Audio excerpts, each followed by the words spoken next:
So I was thinking to myself, what are the top 5 reasons why bouncers get away with so much? If any of you guys have ever worked as bouncers, if any of you guys know anything about the bouncing industry, please feel free to chime in. I am not the expert in this realm. I will take any information, advice, thoughts on this. But I'm going to give you my top 5. I wrote down 5 things that I think are generally could be pointed to in terms of why bouncers are able to be so aggressive. It just seems like they're able to be aggressive. They're able to drink on the job. I don't think any of this stuff is good. I'm not saying that security should be able to do this, but if you just think about the way that most bouncers at nightclubs, strip clubs, fucking after parties, things like that, how they carry themselves. If we were to do that in the private security industry, man, we would get our license revoked. We would get in so much trouble. So what are the 5 things? Number 5, power dynamics. Bouncers often have often have significant physical presence and control over entry to the venue. That can create a power imbalance and make it more challenging for the patrons to report misconduct. Now, when I worked the front door, I was the door guy. Okay, so we had an entire team of bouncers, but my job was strictly just to work the door, scanning IDs, making sure people were, adhering to the dress code, things like that.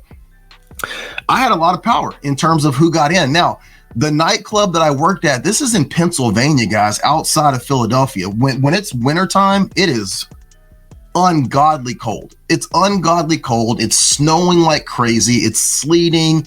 It's icing. And so if people are out on a Friday night or a Saturday night and they know the door guy and they can get into that club, they can bypass the line, they can get in quicker and not have to stand out there and wait to get in because the club is packed or because there's a wait list. That's an amazing amount of power. Now, I'm not going to tell you, what people would do to gain favor, but that is a very interesting position to be in. So I can see where that power dynamic of if a bouncer gets into it with somebody, boink somebody over the head, crack somebody, body slam somebody, the people that are in line, they don't want to be the person. If they go to this club regularly, okay, if they go to this place regularly, they're there a lot, they don't want to be the person that creates an issue or a problem that ultimately reflects back on them, right? So I can see where that could be an issue. Number 4, legal ambiguity. Laws and regulations regarding the conduct of bouncers can vary by jurisdiction and may not be as well defined or enforced as those for security. It's just one of those really unregulated industries in a lot of places. It is. There's a lot of things like that. Bounty hunting in some areas is highly unregulated.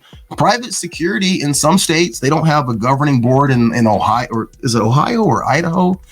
One of those two don't have like a governing board. You don't have to have a license. You don't have to have, a specific company, LLC. You can just do private security on your own. And there's a lot of places where if you're working as a bouncer, you're not necessarily listed as a security guard. You're not carrying a weapon, so you're not legally carrying a weapon anyway.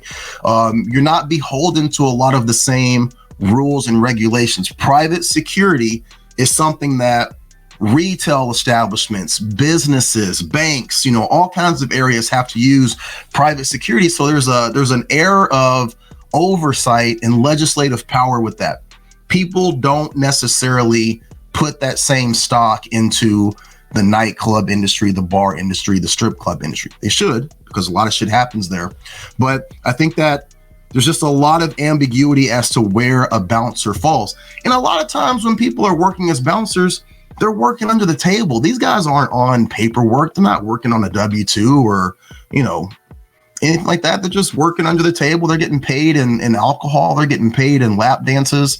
So a lot of times when they do shit, it's hard to hold them accountable because they're not really on any sort of paperwork. Number 3, cultural norms. There may be a cultural acceptance or tolerance of certain behaviors from bouncers in nightlife settings where assertiveness and physicality are sometimes seen as necessary. Roadhouse.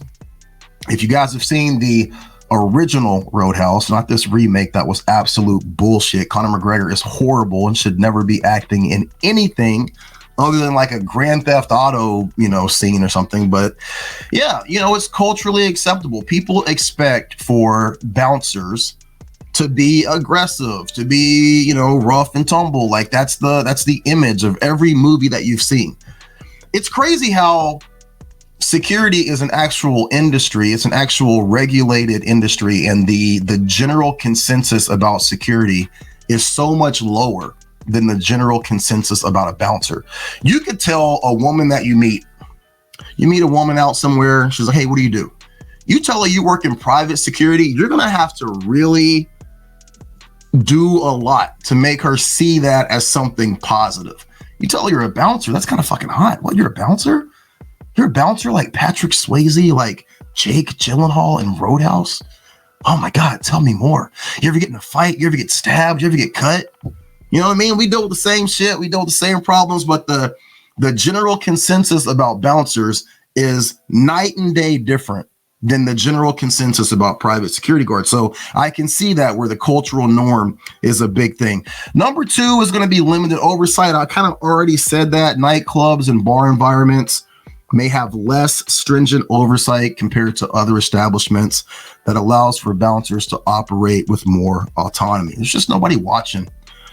Also, I think that in those settings, we had a shooting last week at one of our strip clubs. If you come out of my street and make a left, you're on one of the major roads here in Portland, and there's just strip clubs. Portland is known for having the most strip clubs per capita than any place in the world, right? So one of our famous strip clubs, there was a shooting the other day. And I started thinking about that when I was writing all this out, that a lot of times people don't want people to know that they were at these places. Whether it's a shady nightclub, maybe it's a shady bar, definitely a strip club. You get into a situation where a bouncer tunes you up a little bit. You don't necessarily want to report that. It might be something that your job finds out about, your wife finds out about, your girlfriend. A lot of times people are going to these places or doing things they shouldn't be doing. They're with people they shouldn't be with. You know what I mean? And so a lot of times if a bouncer gets a little aggressive, gets a little too handsy, they don't want to report it because it's going to out the other shady shit that they're doing. That is also another issue. Number one is perception and stereotypes. Bouncers are often associated with nightclubs and bars where the atmosphere can be rowdy, leading to an assumption that their behavior is more tolerated or expected. You're in a nightclub, you're in a bar, you're in a strip club. It comes with the territory. People don't expect to see someone getting thrown through a glass window when you're working at a retail establishment. So there's going to be a little bit more scrutiny on that. There's going to be more scrutiny when you're working as a security guard in an environment where the decorum is a little bit different. When you're in these environments, nightclubs, bars, fucking concerts, everybody's expecting it, right? So that's probably 5 reasons why I would say people are more tolerant of bouncers than they are of security guards.